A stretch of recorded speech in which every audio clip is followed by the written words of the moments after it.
Good morning, Fiber Magicians. It's Friday, Fiber Magic Friday, and the candle is already lit. Time to get started. Let's get crafty for the weekend. All right. So, if you remember last week, I was in the woods. What a great time we had at FPG. I love connecting with my festival friends. Hi, Sandra. Hi, Drew-Ann. Hi, everybody. All right, so we started this hand fasting cord there in the woods. And as you can see, I finished all the cords. I've got a braid. Here's the braid. This one's the braid. I've got a braid. I've got a chain. And I've got an I cord. I showed you how to make the I cord.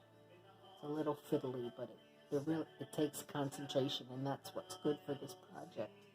You can put all that love and best wishes for the couple in there. And now I'm connecting the three together with beads, and my little beads look like a triple moon. See that? All right. So let me show you how I connected that with those beads, all right? Just take some regular thread, but I double it, put a knot on the end, and I find the place where I want to do my beads. Let's put this down a little bit so you can see. All right.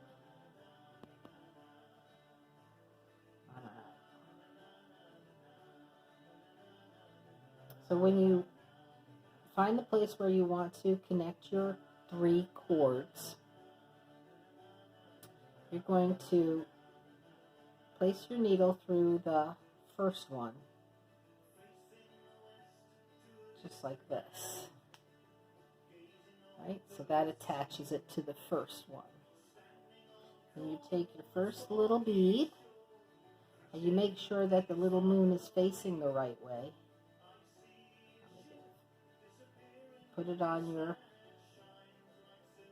thread and place it right there on your first cord like that. Okay. So now you go through the cord again.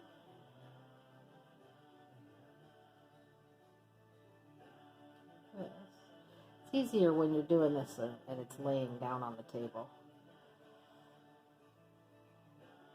And through the bead again. Okay. So now you've attached that first bead to the first cord. So now you take your second cord and bring it up to match the first one. And you put your needle through that cord.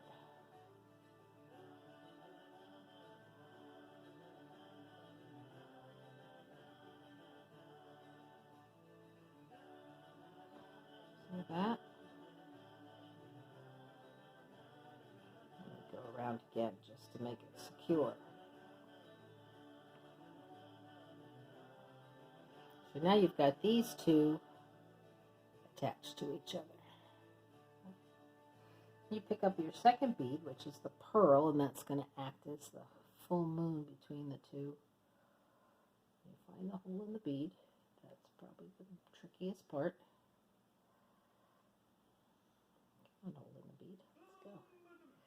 There you go.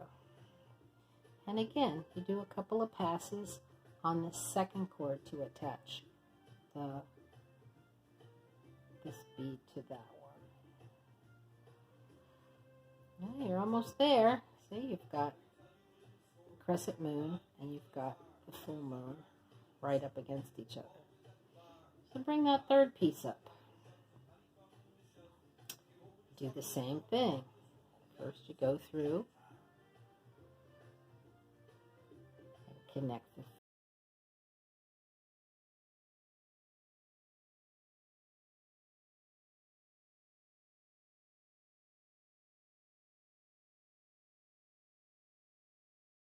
and you take that third crescent moon, the second crescent moon, the third bead, make sure that it's facing the opposite way of the first one.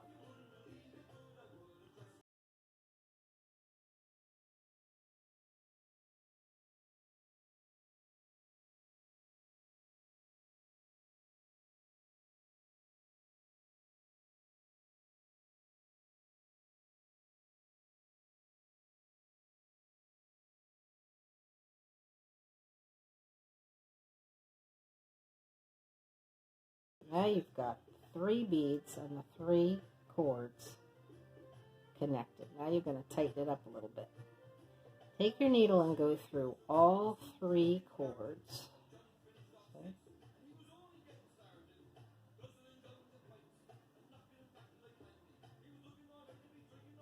And then tighten them up nice and go through all 3 beads.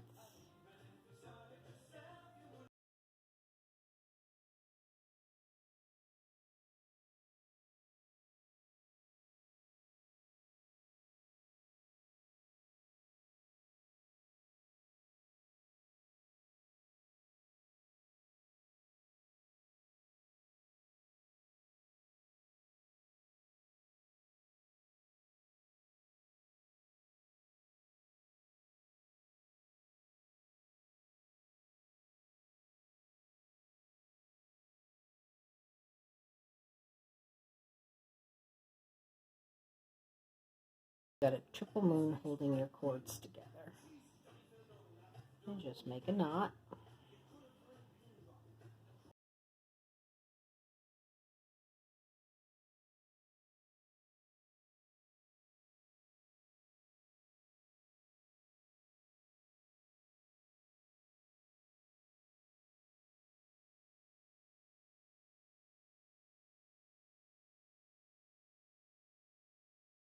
Have them connected in 3 places with the triple moons, right? And that would go over the couple's arms, and then you could use these cords to tie whatever knots you want. I like it. I think I'll make a few and put them on my craft table, especially for Beltane, huh? We'll see how that goes. I'll let you know. All right. So last night I started working on a project that was custom ordered, right? And I've been wanting to do something like this because you know I make goddesses. I make lots of goddesses and in several styles. There's my mandala my mandala mama. She's got a mandala button on her belly and a bendy on her head. This is my Venus. See? Different style, and I make goth goddesses and green goddesses and all kinds of goddesses. Well, my friend who has 2 daughters, all with their own goddesses, said that her husband was feeling a little left out. He didn't have anything. All right, so here. I'm developing a horned god poppet. All right. How do you like him? He's got a little star on his head. I don't know if you can see that up close. Right? He's got those antlers. And he needs arms, and I think I'm going to do them kind of like in this style, where it goes down the side, and instead of going around the breast, of course, it'll go straight and cross in the front. Huh? I think he's going to be fabulous. Let me show you how I made these antlers. It just so happened at Cups last night, one of the guys had a shed that he was showing off, and so I got a chance to take a good look at it, and I made these little tines, see, in the middle. This is what a buck would do if he had challenged another buck. He would take these antlers and he would try to catch the other buck. He would try to get the buck's neck right between here, and he would use these, poke at him. Because when you want to be the dominant male deer, you got to do what you got to do, right? All right. So these are made on a pipe cleaner. pipe cleaner is stuck through that guy's head, right? And then bent to where you need it, so that he has 2 antlers coming out of his head. And you crochet the antlers and you just slide them down on this pipe cleaner. I'm going to make an antler for you now. Let me move around so you can put this down a little bit so you can see my hands. Start with your slip knot, of course. And we're going to chain 4. 1, 2, 3, 4. And then we're going to go back and slip stitch in that first chain you made so that you get a little circle. Okay. So now you're going to chain 1, right?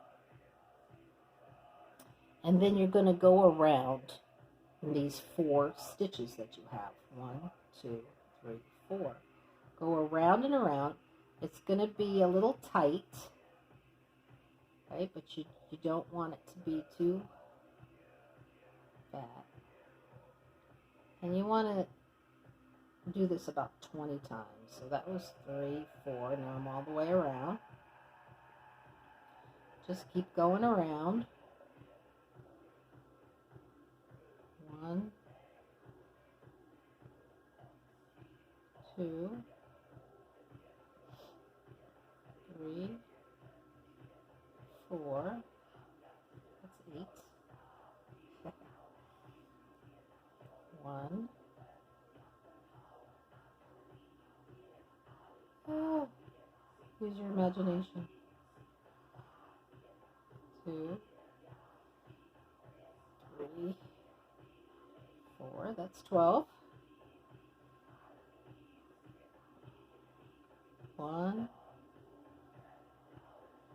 2, 3, 4. Round and around. One more time, because it's 16, 17, 18, 19, and 20.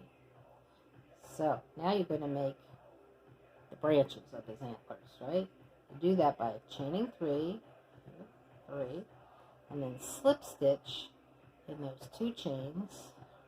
1, 2, and in the side of that last single crochet that you made. Alright, right in the side there. Slip stitch. And then do a single crochet in the next stitch around. Okay. Now you chain 4. 1, 2, 3, 4. Okay, so you're going to get different lengths. And then you slip stitch back. 1, 2, 3, and the 4th one goes in the side of that first single crochet you made. Okay, and single crochet in the next stitch. Do 5. 1, 2, 3, 4, 5. Slip stitch back. Alright. And the side of that one. And then in the 4th one, you can do 1, 2, 3, 4 again. And then slip stitch back. Oops. Try not to split your yarn. Slip stitch back. Okay. Very nice. And the last one goes inside of that single crochet. Now, you've got that part, the branchy part where the deer will hold on to his adversary. All right, so now you're going to slip stitch on this right down. So you just pick up a little wherever you can find, right? Slip stitch. slip stitch. Just travel down the length of it till you get to the bottom.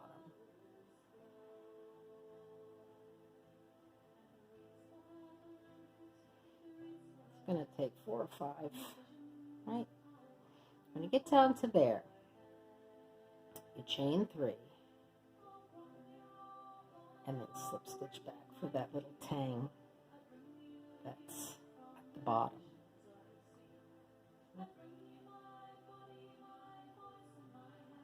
Right, slip stitch right into that, the bottom of that, like that. And there you have an antler. And once it's on the pipe cleaner, you can do some shaping. So, cut your thread. Let's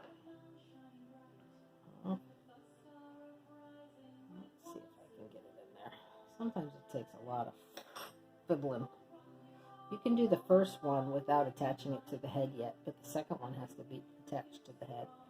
So you find the hole, your original stitches left. And you put that.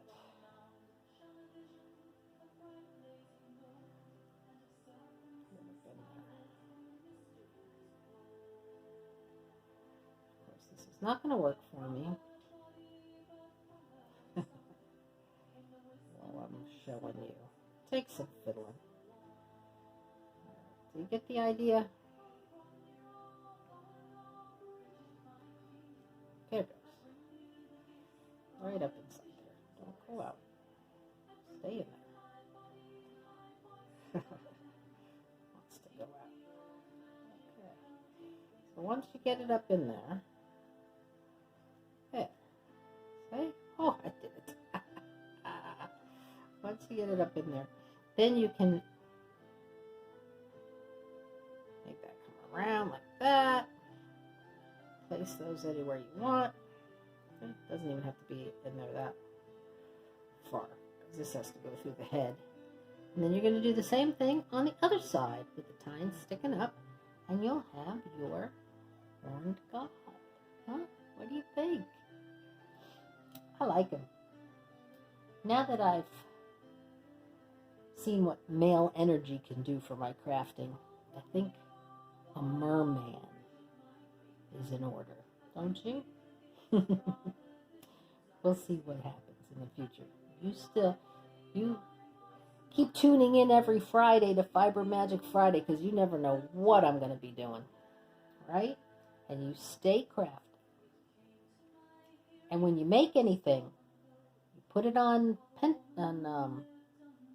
Instagram. Please use the hashtag FiberMagic with a K, and then we can all enjoy it. And stay crafty. Thanks for playing with me. Merry meet, merry part, and merry meet again.